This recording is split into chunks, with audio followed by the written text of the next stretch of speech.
कार्य में संकल्प नहीं बना और अहंकार नहीं जुड़ा। जिसमें अहंकार जुड़ जाता है वो भगवत प्राप्ति के योग्य नहीं रहता, शुभ कर्म बन जाता है। और जिस कर्म में संकल्प नहीं बनता और अहंकार नहीं बनता वो भगवत प्राप्ति के योग्य हो जाता है। और ममता किसी वस्तु, व्यक्ति, स्थान पर नहीं, एकमात्र महारानी जू के गोरे चरणारविंद में, लालजू के श्याम चरणारविंद में, इनके नाम में, इनके रूप में, इनकी लीला में हो गई भगवत प्राप्ति। दो ही हैं जिनको समेटना है, ममता कहीं होने न पावे और अहंकार किसी क्रिया में न हो। वही क्रिया दिव्य साधना बन जाती है जब अहंकार रहित होती है।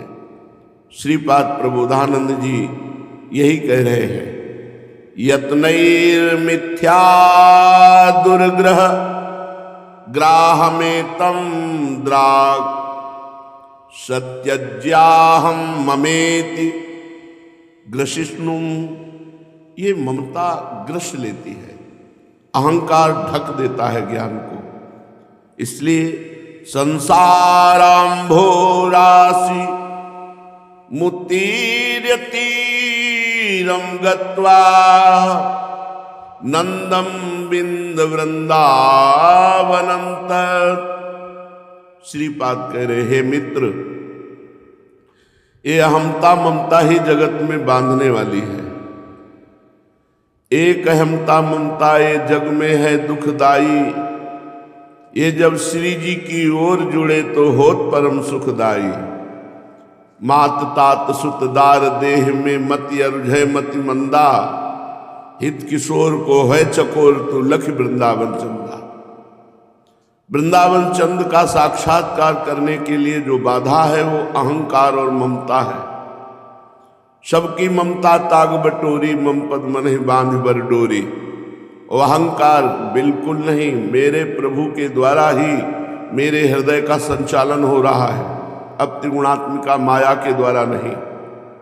इसलिए किसी भी शुभ से शुभ कार्य का संकल्प ना बनने पावे। अशुभ की तो बात जाने दो, शुभ का भी संकल्प ना बने। बिना संकल्प के चेष्टा हो और बिना आसक्ति के प्रीति में व्यवहार हो, वो उपासक इस संसार रूपी महान समुद्र को पार कर जाता है। संसारांभो राशि मुत्तीर तीरम गत्वा, वही किनारे लग पाता है। ये हमता ममता श्री जी की ओर लगे तो होत परम सुखदाई। तो कैसे लगे? तो बोले, रसिक मंडली में यातन को नीके ढंग लगाओ। दंपति यश गाओ हर्षाओ, हित सोरी झिरि जाओ।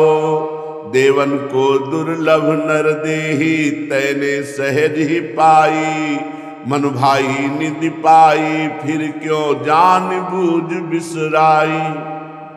रसिक मंडली में यातन को नीके ढंग लगाओ। रसिक मंडली में इस शरीर को सेवा में लगा दो तो तुम्हारा अहंकार नष्ट हो जाएगा। और उनकी वचन माधुरी में चित्त जोड़ दो तो ममता नष्ट हो जाएगी। क्योंकि उनके वचनों में प्रियालाल की महामहिमामयी वो लीलाएं, वो नाम महिमा, जिससे संसार का राग नष्ट होता है। बिना रसिक मंडली के ये हमता ममता समेटने वाली नहीं। रे मन रसिकन संग बिन रंच न उपजय प्रेम। रंच मात्र प्रेम नहीं उपज सकता है भगवत प्रेमी महात्माओं का संग ना हो। तो श्रीपाद कह रहे हैं, आ जाओ वृंदावन, रसिकों का संग करो और इस अहमता ममता को मिटा दो। एकमात्र प्रियालाल के चरणों की स्मृति रह जाए तो तुम अभी भगवत प्राप्त हो गए। अभी अचाह स्थिति भगवत प्राप्त है, आर्त भाव भगवत प्राप्त है, दैन्यता भगवत प्राप्त है। ये हमारे अंदर बिल्कुल नहीं है। चाह पे चाह है, अहंकार है। और आर्त भाव कैसे आता है? जब सब जगह से हार जाता है, अपने को असमर्थ देखता है, तब आर्त भाव से प्रभु को पुकारता है। उसी आर्त भाव की पुकार में ही भगवान का प्रादुर्भाव होता है। श्रीपाद कह रहे ये जन्म केवल भगवत प्राप्ति के लिए है, इसलिए योषित पिंडे किम न पश्यस अंध प्रत्यक्षम यत् प्रक्षरे छिद्र के भ्या धाता कांतत्व चमत्कार मात्रा वृंदारण्य उपेक्षा से हा धिक्कार है उसको जो अपने शरीर में अहम करके पुरुष का पराई स्त्री की तरफ दोष दृष्टि से देखता है। ज्ञान दृष्टि से देखो क्या है। भजन नहीं करोगे तो ये ज्ञान दृष्टि टिकेगी नहीं, भजन टिकाता है। ज्ञान दृष्टि से श्रीपाद कह रहे देखो क्या है। योषित पिंडे किम न पश्यत अंधम, अरे अंधे तुझे दिखाई नहीं दे रहा कि जैसे तेरी चमड़ी शरीर में लगी हुई अंदर मांस है, छिद्र है, बस ऐसा ही है। क्यों बावरा बन रहा है, अपने जीवन को नष्ट कर रहा है। पर स्त्रियों की तरफ काम भाव से देखने से अपनी आयु नष्ट होती है, सुकृत नष्ट होते हैं, तेज नष्ट होता है, बुद्धि भ्रष्ट होती है। कितनी हानि ही हानि है। अरे अंधे तू क्या नहीं देख रहा है कि केवल ऊपर से चमड़ी लगी हुई है, अंदर सब गंदा ही गंदा है। भ्राता हे भाई, कांतत्व केवल चमड़ी का चमत्कार है। जैसे रेशम के बढ़िया थैले में अंदर मल भर दिया जाए और ये आप देख ले, फिर क्या उस रेशम के थैले को आलिंगन करोगे क्या? आपको विष्ठा ही दिखाई देगा। ऐसे ही ज्ञान नेत्र प्रकट हो जाए तो आपको घृणा हो जाएगी संसार के भोगों से। ब्रह्मादिक के भोग सब विष सम लागत ताहि, नारायण ब्रज चंद की लगन लगी है जाहि। कनक मरकताभे दिव्य धामनः किशोरे, मिथ उदित मुखेन्दु नस्त चक्षुश्चकोरे, विहरति ही वृंदा कानने चित्त चोरे, मम तदति विचेष्ये यामि नान्यत्र घोरे। हे भाई, वृंदावन में एक कनक के समान जिनके श्रीअंग की कांति है, 7 कुंभ तनु गोरी, तपाए हुए स्वर्ण की कांति। और मरकताभे, एक है मरकतमणि, इंद्रनील मणि श्याम मनोहर, 7 कुंभ तनु गोरी। ये दिव्य धामना, इसी वृंदावन दिव्य धाम में किशोरे मिथ उदित, ये यहां प्रकाशित हो रहे हैं। भाई एक बार इनको देखने की ठान लो कि वृंदावन में विराजमान नित्य बिहारी, रास बिहारी श्री प्रिया प्रीतम, एक बार मैं इनका साक्षात्कार करूंगा। ऐसा हृदय में लगाकर लगन, और वृंदावन की बीथियों में खोजो उनको, राधा राधा राधा पुकारते हुए। ये अन्यत्र घोर संसार में भोगों की खोज में बहुत जन्म लगा दिए, एक जन्म प्रिया प्रीतम की प्राप्ति के लिए लगा दो। आहा न महता मप्यत्र किम हंत मोहा, क्षमयति हठादियद ब्रह्मता मीश तांच। आहा, यदि आप नहीं चाहते तो कोई महापुरुष आपको कैसे बचा सकता है संसार से? ध्यान दीजिए।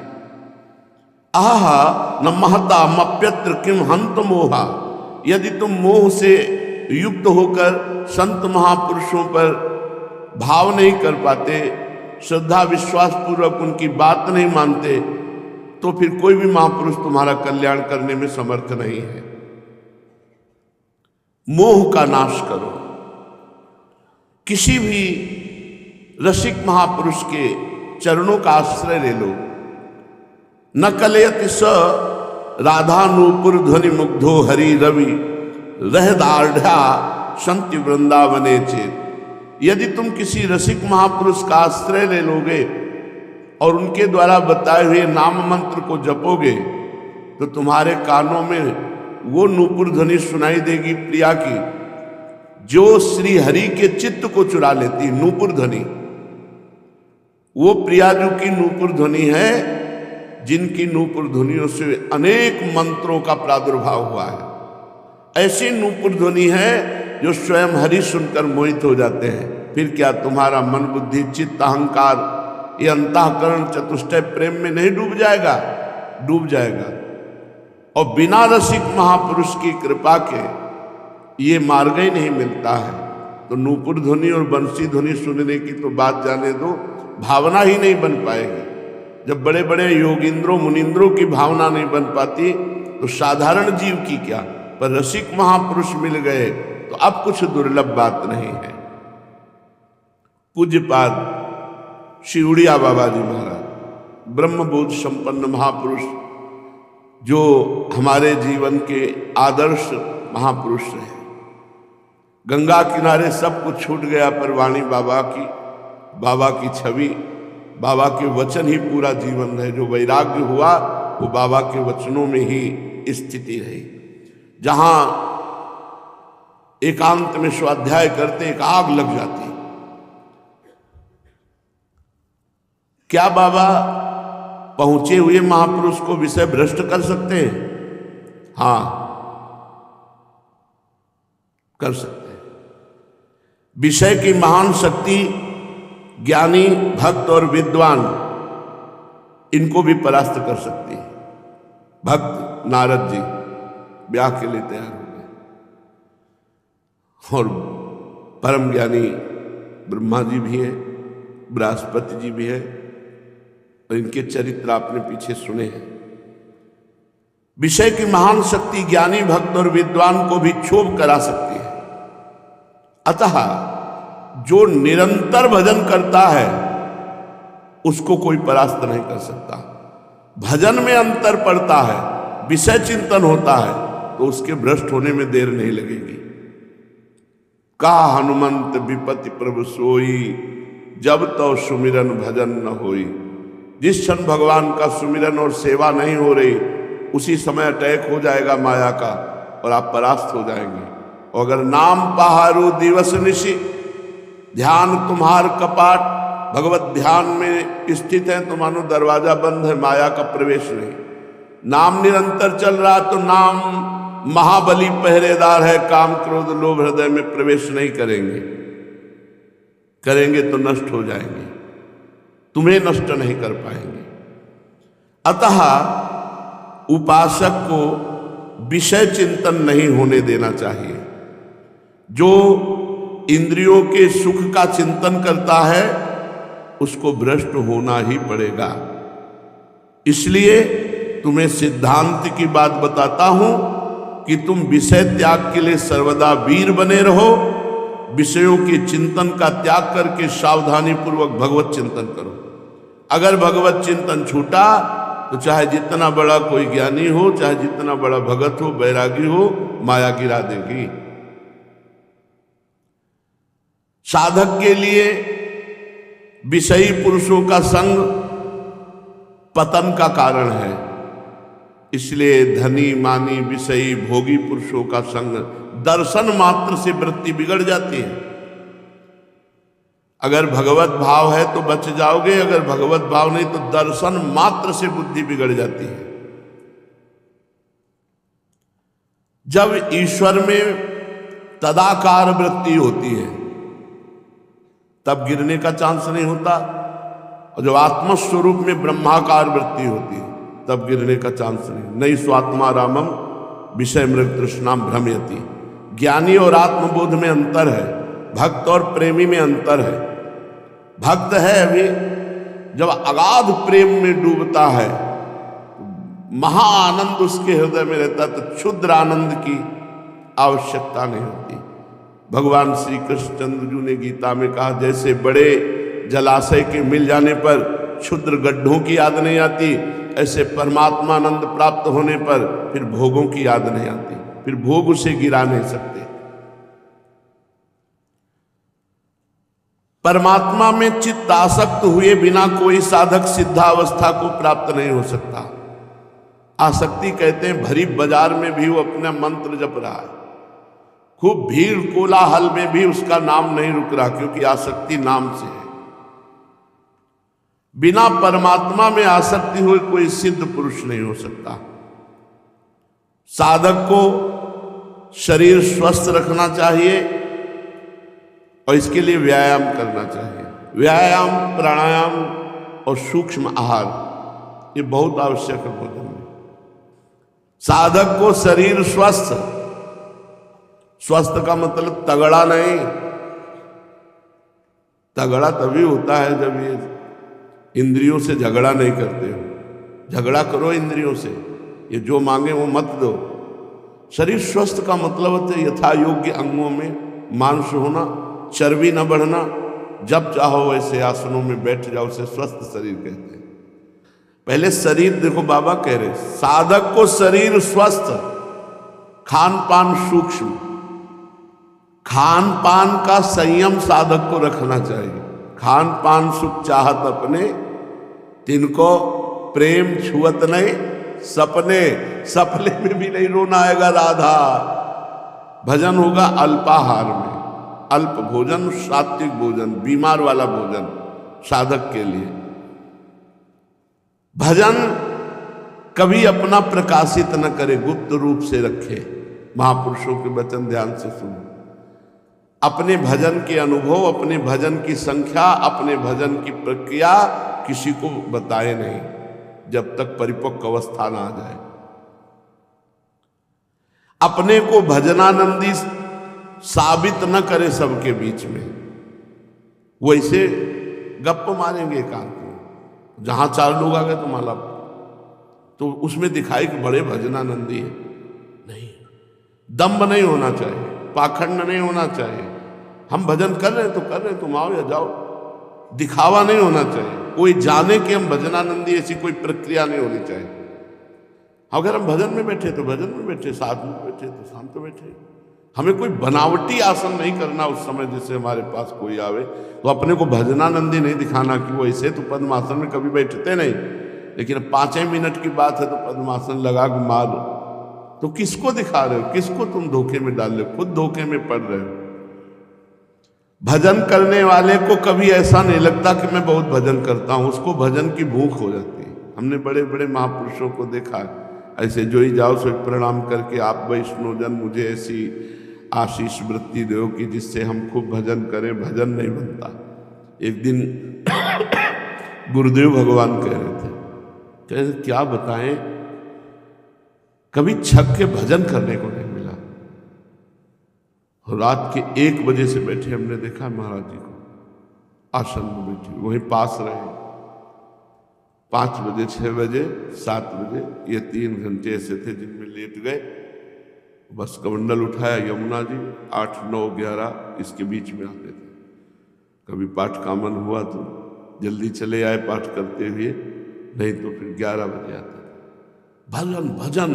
और वो कह रहे हैं कि छक के भजन करने को, यहाँ 2-4 माला हो गए, बोले बहुत हो गए, बहुत भजनानंदी। भजन करने वाले को कभी भगवान से किसी सांसारिक विषय की याचना नहीं करनी चाहिए, नहीं तो भगवत प्राप्ति में बाधा पड़ जाएगी। इसीलिए बड़े बड़े रोग, बड़े बड़ी समस्याएं संत जन सहते, कभी भगवान से प्रार्थना नहीं करते। और प्रार्थना का बहुत बड़ा प्रभाव पड़ता है। संकल्प कर ले तो फिर सकामता, यदि हम पर उपकार के लिए करते हैं तो वो कभी हमारी हानि नहीं कर सकती। लेकिन अपने सुख के लिए कभी अपने भजन का प्रयोग नहीं करें। बहुत ऐसी लीलाएं देखी है जो सोचते ही तत्काल पूर्ण हो जाए। श्रीमद चतुराशी जी, राधा नाम, ये ऐसी अमोघ वस्तुएं पर जीव इनका प्रयोग करना नहीं जानता, इन पर श्रद्धा और विश्वास नहीं हो पाता। वैसे भगवान से कभी अपने लिए कुछ ना मांगे तो बोले अपने लिए ना मांगे तो अपनी व्यवस्था, वो सर्वज्ञ जिनका भजन करते हो अपने आप व्यवस्था करेंगे, अपने आप करेंगे। आप नाम जापक हैं, आप आचार्य ग्रंथों का पाठ करते हैं, आप जो सोचेंगे वही हो जाएगा पक्का। पर आप में उतना जप होना चाहिए, उतना एकाग्रता होनी चाहिए, उतना भाव होना चाहिए। जब भगवान को अधीन कर सकते हो, नाम बाड़ी जहां श्याम श्यामा तहां, तो कौन से ऐसे कार्य नहीं हो सकते। पर अपने लिए प्रयोग नहीं किया जाता। अपने लिए जरूर। भजन में बहुत बड़ी सामर्थ्य है। विश्व के पापों का नाश, विश्व का मंगल भजन में। आप अपने जीवन को राधा नाम में लगाओ, आप पवित्र आचरण करो, आप गंदे आचरण मत करो, आप सदग्रंथों का स्वाध्याय करो। देखो क्या नहीं हो जाएगा, क्या नहीं हो जाएगा। बचपन से देख रहा हूं ये, तभी कह रहा हूं अगर अनुभव ना होता तो माइक से कह देता कि जिंदगी बर्बाद मत करो। बचपन अगर ऐसे हो गया कि कदम तुम्हारा नहीं बढ़ेगा तो कदम नहीं बढ़ेगा। भजन में अपार सामर्थ्य है। आप लोग मारे घूम रहे हो आशीर्वाद मिल, कहां किसका आशीर्वाद? आचरण सही नहीं करोगे, भजन नहीं करोगे तो किसी का आशीर्वाद नहीं। और भजन करोगे तो जा पर कृपा राम की होई, ता पर कृपा करे सब कोई। सब आशीर्वाद आपके पास आ जाएंगे। जैसे समुद्र में कोई याचना की वृत्ति नहीं है, लेकिन अपने आप नदियां उमंगती हुई समुद्र की तरफ जा रही, ऐसे ही धर्मशील, तपस्वी, भजनानंदी, पवित्र आचरण वाले के पास सुख संपत्तियां अपने पास आ जाती, अपने आप उसको घेर लेती हैं। साधक को संसारी पुरुषों के बीच में बैठकर बातें करना, संसारिक उनके दिए हुए भोगों को भोगना, ये सब दिखावटीपना पैदा कर देता है। साधक में दिखावटीपना आ जाता है। बहुत बड़े सिद्ध महापुरुष के वचन हैं। इसलिए संसारी पुरुषों के बीच में बैठकर सांसारिक बातें मत करो, उनके द्वारा दिए हुए भोगों को मत भोगो, नहीं तो पाखंड आ जाएगा, दिखावटीपना, दंभ आ जाएगा। साधक वही है जो इतनी बातों को छोड़ देता है। ध्यान से सुनो। पाप कर्म, छल, कपट, मान, आवश्यकता से अधिक वस्तुएं, धन, स्त्री की आसक्ति, परनिंदा, परचर्चा, अहंकार, पाखंड, अगर इन दोषों को त्याग दे तो बहुत जल्दी भगवदानंद आ जाए। बहुत जोर की माया है। एक घुसा दोष तो 10 को बुला लेगा। परदोष दर्शन साधक को भगवत प्राप्ति के मार्ग से हटा देता है। परदोष दर्शन, दूसरे में दोष देखने वाला भगवत मार्ग का अनुयायी नहीं हो सकता। साधक को सांसारिक झगड़ों से तो दूर रहना ही चाहिए, सांप्रदायिक झगड़ों से भी दूर रहना चाहिए। हम भगवत प्राप्ति के लिए निकले हैं। हमारा संप्रदाय, तुम्हारा संप्रदाय, ये छोटा वो बड़ा, ये झगड़ा वो झगड़ा, लगो तुम सब राधा राधा राधा, रात दिन अपने भजन में लगना। संप्रदाय का मतलब होता मार्ग। हमें जो गुरु ने मार्ग दिया उस मार्ग में चल। झंझट नहीं, लड़ाई झगड़ा नहीं, बड़ा छोटा नहीं, निंदा स्तुति नहीं। निरंतर नाम जप, अपने आराध्य देव का पूजन और आराध्य देव के ध्यान में समय बिताना चाहिए। सांप्रदायिक झगड़ों झंझटों में नहीं पड़ना चाहिए। महापुरुषों के वचन जो है ना, हृदय में दृढ़ हो जाए तो कोई फांस नहीं सकता है। साधक को चाहिए निरंतर नाम जप करने का अभ्यास, चाहे एकांत हो चाहे समाज हो, हमारा नाम जप चले। अगर नींद आने लगे तो खड़ा हो जाए, आलस्य सताने लगे तो ऊंचे शब्दों से नाम कीर्तन करने लगे। जो भगवत समर्पित होता है, ध्यान दीजिए, जो भगवत समर्पित होता है उसके सब कर्म भजन माने जाते हैं। जो भगवत समर्पित होता है उसके हर एक कर्म भजन माना जाता है। जो समस्त दुखों को शांति पूर्वक सहते हुए भगवत भजन करता है, बहुत जल्दी सिद्ध हो जाता है। क्रोधी क्षमाशील नहीं है, दूसरों से बैर करता है, दूसरों की बुराई करता है, वो कभी साधु हो सकता है, कभी भजन कर सकता है? असंभव। अद्वैष्टा सर्वभूता नाम मैत्र करुण एवच निर्ममो निरहंकारा सम दुखा सुखा क्षमी। जो किसी के दोष दर्शन नहीं करता, किसी पर दोष भाव नहीं रखता, समदर्शी वृत्ति है। सबसे मित्रता का भाव, करुणा का भाव, पर मित्रता करता है ममता नहीं, करुणा करता है पर अहंकार नहीं। अद्वेष्टा सर्वभूतानां मैत्रः करुणैव च निर्ममो निरहंकारा, ममता रहित अहंकार रहित, सुख दुख में समान भाव और क्षमावान ही भगवान कह रहे वो मुझे बहुत प्रिय है। भक्त वही है जो अपने को सबसे छोटा मानता है, वही निकल जाएगा, चेकिंग नहीं होगी। बड़े वाहनों की चुंगी लगती, चेकिंग होती,